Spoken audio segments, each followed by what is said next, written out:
आज पूर्णमासी की रात थी। तमाम सुहागनें हमारे बड़े से सहन में तुलसी के पौधे के इर्द गिर्द खड़ी भगवान हरि कृष्ण का भजन गा रही थी।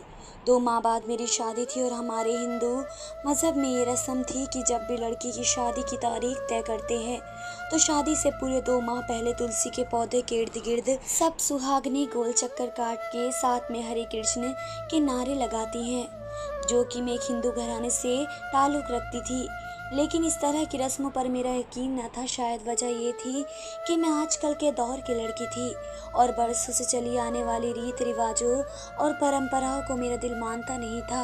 अपने मज़हब और इन रिवायतों को लेकर मेरे दिल में बहुत से सवालात उठते थे। इसलिए मैं जब यही सवालात अपने माता पिता से करती तो वे मुझे बुरा भला कहते थे। कहने लगते कि शुभ शुभ बोलो, ऐसी बातों से शिव भगवान नाराज़ हो जाते हैं। लेकिन मैं अपने दिल को क्या करती जिसमें कई तरह के सवालात उठते थे। मैं शहर से तालीम मुकम्मल करके जब अपने गांव पहुंची तो मेरा रिश्ता मेरी ही बिरादरी में तय हुआ था। वह लड़का एक पंडित का बेटा था। उसके घर पर बेतहाशा पाबंदियाँ थी। वह हिंदुओं में होने वाली तमाम रस्मों रिवाजों को मानने वाला घराना था। पाबंदी से चलने वाला शख्स था। तालीम याफ्ता भी नहीं था। ज़्यादातर उसका वक्त मंदिर के भगवानों की सेवा करने में ही गुजरता। जब मुझे पता चला कि मेरा रिश्ता उसके साथ तय हुआ है तो मैं बेहद परेशान हुई, क्योंकि मैं वैसी ज़िंदगी नहीं जीना चाहती थी। मैंने अपने माँ बाप से इनकार भी किया था कि मुझे उस शख्स से शादी नहीं करनी, लेकिन ये सुनते ही मेरी माँ ने मेरे मुंह पर हाथ रख दिया। कहने लगी कि चुप हो जाओ, जानती हो शिव जी का खास भक्त है वे लड़का। अगर तुमने इनकार किया तो शिव जी नाराज़ हो जाएंगे, इसलिए अपनी ज़ुबान को हमेशा के लिए बंद कर लो, वरना हम पर वह आफत टूट पड़ेगी कि कोई भी संभल नहीं पाएगा। मैंने कहा कि ऐसा कुछ नहीं होता, आप लोग क्यों मेरे साथ ज़बरदस्ती कर रहे हो जब मेरा दिल ही नहीं मानता इस बात को। ना, मैं इन रस्मों को मानती हूँ जो आप लोग शादी के नाम पर करते हैं, और ना ही मैं उस लड़के से शादी के लिए दिल से आमदा हूँ। ये एक ज़बरदस्ती का बंधन है जो आप मेरे साथ जोड़ना चाहते हैं। तो मेरी वालिदा मुझे डांटने लगी। मेरी आवाज़ कमरे से बाहर तक जा रही थी। जब मेरे पिताजी ने ये सुना तो मेरे कमरे में बड़े गुस्से से दाखिल हुए। कहने लगे, अनुपमा अपनी ज़बान को लगाम करना, वरना भगवान जी के चरणों में तुम्हारी बलि चढ़ा दूंगा। ये सुनना था, मेरा दिल ही धड़कना भूल गया। मैं खामोश हो गई। मैं जानती थी मेरा बाप सच में भगवान की मूर्ति के सामने मेरी गर्दन पर वही त्रिशूल फेर देगा जो मूर्ति के हाथों में पकड़ा हुआ होता है और मुझे जान से मार डालेगा। इसलिए मैंने कुछ ना कहा, लेकिन मैं कई दिन तक रोती रही। मैं जान चुकी थी कि मेरा इनकार मेरी जान ले लेगा, लेकिन मैं दिल से इस रिश्ते के लिए बिल्कुल भी राज़ी ना थी। 2 माह बाद मेरी शादी की तारीख पक्की की गई और वही फरसुदा रस्में शुरू हो चुकी थी जिनमें मुझे सख्त नफरत थी। मेरे घर के सहन में तमाम सुहागन तुलसी के पौधे के इर्द गिर्द घूमकर चक्कर लगा रही थी। उसके बाद मेरी सास मेरे पास आकर बैठ गई, जिसने शादी से पहले की जाने वाली एक ऐसी शर्मनाक रस्म के बारे में बताया कि मैं हैरत से मुंह खोले उसे देखने लगी। वो सुनकर मेरी बर्दाश्त तो जैसे ख़त्म हो गई। मैंने कहा, ये कैसी रस्म है, मैं ऐसा कुछ नहीं करूँगी। लेकिन मेरी बात सुनकर मेरी सास गुस्से से तेवर चढ़ाए मुझे देखा, फिर मेरी माँ की जानिब देखा। कहने लगी, सरस्वती, क्या तुमने अनुपमा को इस रस्म के बारे में नहीं बताया था? इसे बताओ, ये रस्म लाजमी अदा होगी, इसके बिना हम शादी नहीं करेंगे। मेरी माँ मेरी इस तरह बरवस इनकार करने पर बुरी तरह से घबरा गई। मुझसे कहने लगी, अन्नू तुम चुप हो। अपनी वालिदा की बात सुनकर मैंने कहा, माताजी मैं ऐसी किसी रस्म को नहीं निभाऊंगी। भला ये कैसी रस्म है? ये कहकर मैं कमरे से बाहर निकल गई। उस रस्म को सुनकर मेरे पूरे वजूद में सनसनी दौड़ गई। ऐसी शर्मनाक रस्म करते हुए क्या किसी को भी शर्म नहीं आएगी? और क्या मेरे घर के बड़े बुजुर्ग जिन्हें हम काबिल एहतराम समझते हैं, वह कैसे अपनी बेटी या बेटी जैसी बहू के साथ समांगन कर सकते हैं? मेरी वालिदा मेरे पास आई, कहने लगी, तुम क्यों अपनी ज़बान पर लगाम नहीं दे सकती? मैंने कहा, आपने सुना नहीं मेरी सास ने क्या कहा? भला ऐसा कहाँ होता है? मेरी माँ कहने लगी, ये रस्म तो हमारे हिंदू भगवानों ने अदा की है, सदियों से चली आ रही है। तुम तालीम के सिलसिले में शहर में रही हो, हॉस्टल में ज़िंदगी गुजारी है, इसलिए ऐसी रस्मों से तुम्हारी आगाही नहीं है। मैंने कहा मुझे ऐसा कुछ भी मंजूर नहीं, ना ही मैं ऐसी रस्मों को मानती हूँ, ना ही मैं करूँगी। मेरी बात सुनकर मेरी माँ कहने लगी, मेरी ही गलती है, मैंने तुम्हें अपनी मजहबी रसूमात से दूर रखा। फिर जो बात मेरी माँ ने मुझे मजहबी आगाही के तौर पर बताई, मेरा दिमाग चकरा के रह गया। मैं ये सोचने पर मजबूर हो गई कि क्या ये भगवान जिन्हें हम देवता मानकर इनकी पूजा पाठ करते हैं, अपने सर इन पत्थरों की मूर्तियों के सामने झुकाते हैं। जब वह जिंदा थे तो वह ऐसे थे। मुझे मंदिर में रखी मूर्तियों के बारे में सोचकर घिन आई थी। अपने ही बुतों की हकीकत जानकर मुझे नफरत सी हुई थी। पहली बार मेरा जी चाहा कि मैं भाग जाऊं यहाँ से, मंदिर में जाना छोड़ दूं। मेरे साथ बहुत बुरा होने वाला था और उसे जायज़ समझा जा रहा था। लेकिन जब मैंने ऐसी रस्म से मुसलसल इनकार किया तो मेरा बापू मुझे मंदिर ले गया। वहाँ मौजूद पंडित से कहने लगा कि वे मेरे बलि देगा, क्योंकि मुझे अपनी रस्मी रिवाजों के मैं खिलाफ हूँ। उस पंडित ने मुझे सर से पैर तक बड़ी अजीब नज़रों से देखा। मुझे अपनी ही वजूद में चींटियाँ रेंगती हुई महसूस होने लगी। वह पंडित कहने लगा, शहर से पढ़कर आने वाली लड़कियों के दिमाग में ऐसे ही ख़राब हो जाते हैं, इसे आज रात मंदिर में रहने दो। शिव जी की मूर्ति के सामने रात बिताएगी तो उसकी रूह तक पवित्र हो जाएगी। मैंने दिल में सोचा कि जो भगवान खुद अपनी बहू बेटी के साथ गैर अखलाकी ताल्लुक़ रखता है, वह कैसे मेरी रूह को पवित्र कर सकता है। ये कैसा मज़हब है जिसमें औरतों को कोई इज्जत या कोई मकाम नहीं है। सब लोग हंस के अंधे हैं। रिश्तों का ना कोई एहतराम है और ना ही लिहाज। मुझे याद आने लगा, मेरे कॉलेज में मेरी क्लास में एक मुसलमान लड़की पढ़ती थी। जब भी वह कॉलेज आती तो उसके भाई उसे कॉलेज छोड़ने आते थे, वही छुट्टी पर भी उसे लेने आते थे। मुझे यह बात बड़ी अजीब लगती थी कि वह लड़की खुद भी कॉलेज आ जा सकती है। जब यह बात मैंने उससे पूछी तो कहने लगी, हमारे बहन बेटी की हिफाजत बहुत ज़्यादा की जाती है, ऐसे जैसे लोग अपनी कीमती चीज़ की करते हैं। इसलिए मेरे भाई पूरी जिम्मेदारी से मुझे कॉलेज छोड़ने और लेने आ जाते हैं। यह लड़की पूरा दिन अपने आप को बड़ी सी चादर में लपेटे रखती थी, किसी भी नौजवान से गैर ज़रूरी बात नहीं करती थी। उसके भाइयों का अपनी बहन की यूँ परवाह करना मुझे बहुत अच्छा लगता था। वो लड़की मुझे बताती थी कि उसके वालिद कभी बिना दस्तक के उसके कमरे में दाखिल नहीं हुए। और एक हमारा मज़हब है, एक ऐसा मज़हब था जहाँ मुझे अपने ही ससुर के साथ रात गुजारनी थी ताकि वे देख सके कि मैं कुंवारी हूँ या नहीं। ये सोचकर भी मेरे वजूद में कपकपी सी तारी होने लगी थी। रात तक मेरा बापू मुझे मंदिर में ही लेकर बैठा रहा। उसे ये लग रहा था कि शायद मुझ पर कोई भूत प्रेत हो गया है। वो पंडित भी ना जाने मुझ पर क्या क्या पढ़कर फूंकता गया, जाने वे मेरे बारे में क्या क्या कह रहा था, जिसे सुनकर मेरे बाप की रंगत उड़ी थी। सुबह ही मुझे घर लेकर वापस आया। मैं अपने कमरे में जाकर लेट गई। मैं पूरी रात से उस मंदिर में बैठी हुई थी, इसलिए काफ़ी थक चुकी थी, इसलिए सो गई। लेकिन जब सुबह उठकर मैंने दरवाज़ा खोलने की कोशिश की तो दरवाज़ा नहीं खुला। मैंने दरवाजे को दस्तक दी तो मेरी वालिदा कहने लगी कि जब तक तुम्हारी शादी नहीं हो जाती तुम इसी कमरे में बंद रहोगी। ये सुनकर मैं परेशान सी हो गई। मैंने अपने कमरे का दरवाज़ा ज़ोर ज़ोर से बजाया शुरू कर दिया। अपनी वालिदा से कहने लगी कि दरवाज़ा खोलें, लेकिन उन्होंने दरवाज़ा नहीं खोला। वे मुझे खिड़की से ही खाना देती। बाकी का सारा अरसा ऐसे ही गुजर गया। मैं कमरे की कैदी होकर रह गई। रो रो कर मैं थक चुकी थी। मुझे मजीद अपने मज़हब से चिढ़ होने लगी। मेरे वालिद मेरी एक सुनने को तैयार नहीं थे। जिस दिन मेरी शादी थी उससे 2 दिन पहले कमरे का दरवाज़ा खुला। मेरी माँ ने मुझे दुल्हन का लिबास दिया, कहा कि मैं ये पहन लूँ। मैंने साफ इनकार कर दिया तो उस दिन मेरे बाप ने मुझे बहुत मारा। कहने लगा, तुमने नाफरमानी की तो मैं गर्दन उड़ा दूंगा अगर आज तुमने बरादरी के सामने मेरी इज्जत ना रखी। मैं अपने वालिद की मार से बहुत ज़्यादा कमज़ोर हो चुकी थी। मजीद मार खाने की मैं हालत में नहीं थी। मैंने वो लिबास पहन लिया, मुझे दुल्हन की तरह सजाया गया और मैं बेजान बुत बनी बैठी थी। जब मेरे कमरे में मेरा ससुर दाखिल हुआ, मेरा जी चाहा कि उसका मुंह नोच लूँ। वो भी गुस्से में था। कमरे में दाखिल होते ही जैसे उसने दरवाज़ा बंद किया और दरवाजे को लॉक किया, मेरा दिल धड़कना ही भूल गया। वे मेरे पास आया तो मैं कुछ पीछे हट गई। मैंने कहा, आप मेरे बाप की जगह हैं और फिर एक मंदिर के पंडित भी हैं। क्या आपको ये बात शोभा देती है कि बेटे की बीवी के साथ बदका करें? मेरी बात सुनकर कहने लगा कि ऐसी शर्म, ये रस्म है, ऐसे काम हमारे भगवानों ने भी किए हैं, हम भी करेंगे तो हमें स्वर्ग में जगह मिलेगी।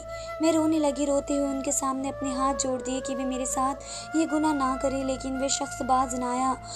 उसने मेरे इनकार की वजह से मेरे साथ और बुरा सलूक किया। सुबह तक मुझे लगा कि शायद अब मैं बचूंगी नहीं। वे कहने लगा, नाफरमान लड़कियों के साथ हम ऐसा ही सलूक करते हैं ताकि वे दोबारा हमारे रीति रिवाजों के सामने सर न उठा सकें। ये कहकर वे कमरे से बाहर चला गया। मेरी आंखों से आंसू बह रहे थे। मुझे अपने आप से नफरत महसूस हो रही थी। मेरे घर वालों को अभी भी मुझ पर रहम नहीं आया। रस्म के नाम पर मेरी इज्जत को तार तार किया गया और करने वाला भी कोई गैर नहीं था, मेरा ससुर था।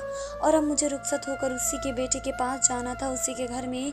मेरा जी चाहा मैं जहर खा कर मर जाऊं। कैसा अंधा निजाम था, कैसी अंधेर नगरी थी। रात को मैंने अपने शौहर के साथ शादी के फेरे लेते हुए मैं मुसलसल रो रही थी। मेरा वजूद बुरी तरह से कांप रहा था। मैं रुखसत होकर अपने शहर के घर आ गई।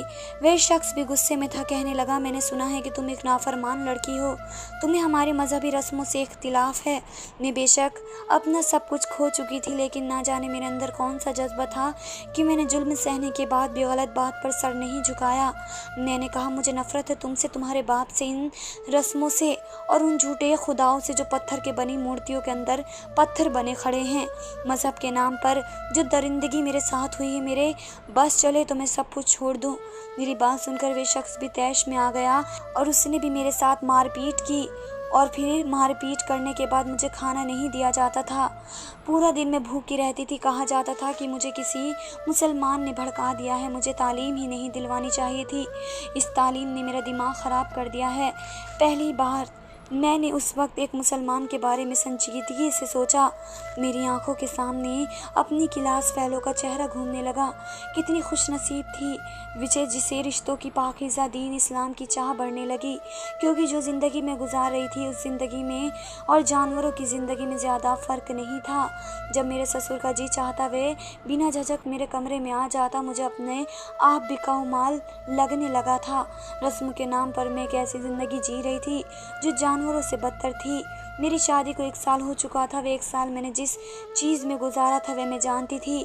यहाँ कोई मेरा हमदर्द नहीं था। इसलिए एक रात को जब मैंने देखा कि मेरा शौहर गहरी नींद सो रहा है, मैं उठकर कमरे से बाहर आ गई। पूरा घर में सन्नाटा छाया हुआ था। सभी सो रहे थे। मैं अपने घर से बाहर निकल गई और अंधाधुंध भागने लगी। मैं बस के अड्डे पर वक्त से पहुँच गई। सामने से आती बस को देखकर मैंने हाथों के इशारों से रुकाया और उस पर सवार हो गई। वे बस शहर जा रही थी। मैं घर से आते हुए अलमारी से पैसे उठा कर लाई थी, जो मैंने बस में सवार होते ही कंडक्टर को दे दिए। मैं अपने उस माहौल से निकलना चाहती थी, इज्जत की ज़िंदगी जीना चाहती थी। इसलिए शहर पहुंचते ही मैंने अपनी उसी दोस्त के राब्ता किया जो मुसलमान थी। मैंने उससे कहा कि मैं उससे मिलना चाहती हूँ। उसने मुझे अपने घर का एड्रेस दे दिया। मैंने एक रिक्शा लिया और फातिमा के घर पहुँच गए। वे मेरी ही मुंतज़ थी। जैसे ही मैं अंदर गई उसने बड़ी खुशदिली से मेरा इस्तकबाल किया। उसके घर को देखकर मुझे एक सुकून सा मिला। उसकी वालिदा, उसकी बहनें भी सरों पर दुपट्टे लपेटे खड़ी थी। फातिमा ने मेरे खाने पीने का भी बहुत अच्छा एहतमाम किया। कहने लगी कि अभी तो मेरे वालिद और भाई घर पर नहीं है, तुम बड़े सुकून और आराम से उठ बैठ सकती हो। ये सुनकर मुझे कुछ हैरत हुई थी। मैंने खाना खाया लेकिन उसे ये नहीं बताया कि मेरे साथ क्या कुछ हो चुका है। वे मुझसे कॉलेज और यूनिवर्सिटी की बातें पूछती रही, सब दोस्तों के बारे में मुझसे बातें करती रही। शाम को जब उसके वालिद के आने का टाइम हुआ तो मुझे अपने कमरे में ले गई। कहने लगी कि मेरे वालिद कभी भी बिना इजाज़त हमारे कमरे में नहीं आते, तुम यहाँ बड़े आराम से बैठ सकती हो। कुछ देर में उसके वालिद और भाई घर आ चुके थे। उसकी आवाज़ें मैं कमरे में बैठी सुन रही थी। फातिमा ने जल्दी से सर पर दुपट्टा पहना। कहने लगी, मैं अपने वालिद को सलाम करके आती हूँ। फिर वह कमरे से बाहर चली गई।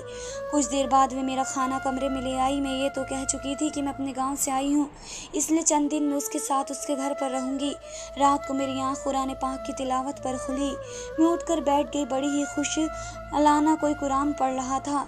उसकी आवाज़ न जाने क्या था। मैं कुछ पल तो हर चीज़ से बेगाना होकर वे तिलावत सुनती रही। अचानक मुझे ऐसा महसूस होने लगा जैसे उसकी आवाज़ में नमी घुली हुई है, जैसे पढ़ने वाला रो रहा है। मैं फ़ौरन उठकर बैठ गई। फातिमा के बराबर मैं नहीं सो रही थी। फातिमा बेखबर सो रही थी।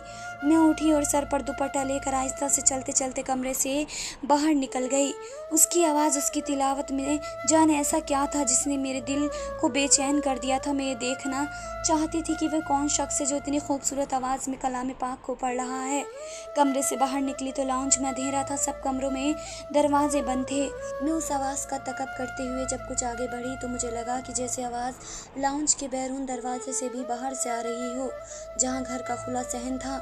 मैंने लाउंज का दरवाज़ा खोला तो बाहर सहन में जमाए जा नमाज बिछाए कुछ नौजवान थे, जो किबला रुख बैठे आगे कलाम पाक रखे पढ़ रहे थे। उस वक्त वहाँ रोशनी थी, एक बल्ब जल रहा था, लेकिन शख्स की मेरी जानिब कमर थी। मैं धीरे धीरे कदम बढ़ाती हुई इसके पास पहुंच गई। मैंने देखा तो वह रो रहा था। उसकी आंखों में बहने वाले आंसू कलाम पाक पर गिर रहे थे। मैं सोचने लगी कि ना जाने उसको कौन सा गम है, वह क्यों रो रहा है, लेकिन उसकी आवाज़ में कुछ ऐसा था कि मैं वहाँ से जा नहीं सकी। मैं कुछ फासला रख कर बैठ गई और अपनी आंखों को बंद कर लिया। जैसे जैसे मुस्कुराने पाक की तिलावत को सुन रही थी, मेरे दिल में इख्तियार से बाहर होने लगा। मेरी आंखों से भी बेख्तियार आंसू बहने लगी। मैं अपने जज्बे से बिल्कुल नावाकिफ़ थी। मुझे हैरत इस बात की थी, मैं अरबी ज़ुबान से बिल्कुल नावाकिफ़ थी। मैं नहीं जानती थी कि वह शख्स क्या पढ़ रहा है, लेकिन उसकी आवाज़ की तासीर थी या लफ्ज़ों की, मैं समझ नहीं पा रही थी। लेकिन मेरा दिल बेख्तियार था, मेरी आंखों से आंसू बेख्तियार थे।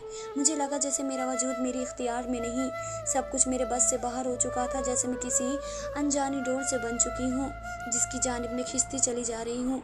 मैं होश की दुनिया में उस वक्त वापस लौटी जब उस शख्स की तिलावत की आवाज़ मेरे कानों में आना बंद हुई। मैं झट से आंखें खोली तो वह शख्स कलाम पाक बंद कर रहा था। ये नहीं जानता था कि मैं कुछ फासले पर उसके पास बैठी थी। जैसे ही उसकी नज़र मुझ पर पड़ी, वे बौखला कर रह गया। जब मैंने उसकी तरफ देखा तो उसकी आंखों से भी आंसू बह रहे थे। वह रो रहा था, लेकिन मैं नहीं जानती थी कि वह रो क्यों रहा है। उसने फ़ौरन से नज़रें झुका ली। वह खड़ा हो गया, कलाम पाक अपने सीने से लगा लिया और वहीं से पलट कर अंदर की जानिब चला गया। मैं उसे देखती रह गई। मैं वापस फातिमा के कमरे में आई। वह जाग चुकी थी। अजानों की आवाज़ मैं अपने कानों में सुनने लगी।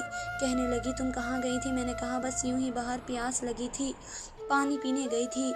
वे कहने लगी, अच्छा तुम सो जाओ, मैं नमाज़ पढ़ लूँ। लेकिन नींद मेरी आंखों से कोसों दूर थी।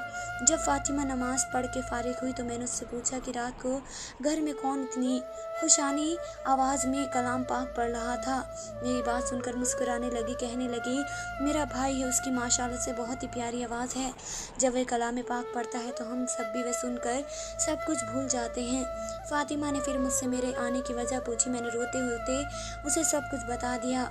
मेरी बात सुनकर तो वे परेशान हो गई। मैंने कहा, मैं वह ज़िंदगी जीना नहीं चाहती, मुझे अपने मज़हब और उसके असूलों से सख्त नफ़रत है। वे मेरी बात सुनकर कहने लगी कि मुझे नहीं पता था कि तुम इतना बड़ा जुल्म बर्दार करके आई हो। अब तुम क्या करोगी, कहाँ जाओगी? मैं रोने लगी। मैंने कहा, मैं मुसलमान होना चाहती हूँ। तुम अपने वालिद से कहो मुझे कोई ऐसी जगह बता दे जहाँ जाकर मैं दीन इस्लाम कबूल कर लूँ और मुसलमान हो जाऊँ। उसके बाद जब तुम्हारा रब मेरा मुफाजिब बन जाएगा तो मेरे लिए भी राह ज़रूर खोल देगा। फातिमा कहने लगी, वह अभी भी तुम्हारा रब है, वह तमाम कायनात का वाहिद खुदा है। जब ये बात फातिमा ने अपने वालिद को बताई तो फातिमा के वालिदा और वालिद के साथ में एक मस्जिद में चली गई। वहाँ मैंने कलमा पढ़ा, मैं मुसलमान हो गई। अदालत में मैंने अपने शौहर के खिलाफ तलाक लेने का मुकदमा कर दिया। वजह भी बता दी, मैं वहाँ पर नहीं रहना चाहती थी। अदालत के ज़रिए मैंने तलाक ले ली। उसके बाद मैं फातिमा के घर पे ही रहने लगी। लेकिन मैं कब तक यहाँ रह सकती थी? 3-4 माह गुजर चुके थे, लेकिन ना तो फातिमा ने मुझे जाने के लिए कहा, ना मेरा कोई दूसरा ठिकाना था कि मैं चली जाती। इस अरसे में मैं नमाज़ पढ़ना और कलाम पाक को पढ़ना सीख रही थी। रोज़ाना जब उसका भाई कुरान पाक की तिलावत करता तो मैं वह रोज़ सुनती थी। आज जो बात फातिमा ने मुझसे कही, मैं तो शौक हो गई। उसने कहा कि अगर मैं चाहूँ तो उसके भाई से निकाह कर सकती हूँ, अगर मेरी रजामंदी है तो। मैं नहीं जानती थी कि मैं इस्लाम को कबूल करते ही एक मुहाफिज हाथों में आ जाऊँगी। मैंने उसकी बात पर रजामंदी दे दी और आज मैं अब्दुल्ला की बीवी हूँ। मेरा नाम आयशा है। मैं एक पाकीज़ा ज़िंदगी गुजार रही हूँ। ससुर के रूप में मैंने हिंदुओं में जो देखा था वे किसी जानवर से कम नहीं था, और एक रूप में एक मुसलमान का देख रही हूँ जो मेरे बाप से कई गुना बढ़कर मुझसे मोहब्बत और इज़्ज़त करता है। आज तक मेरे ससुर ने भी कभी नज़र उठाकर मेरी जानिब नहीं देखा।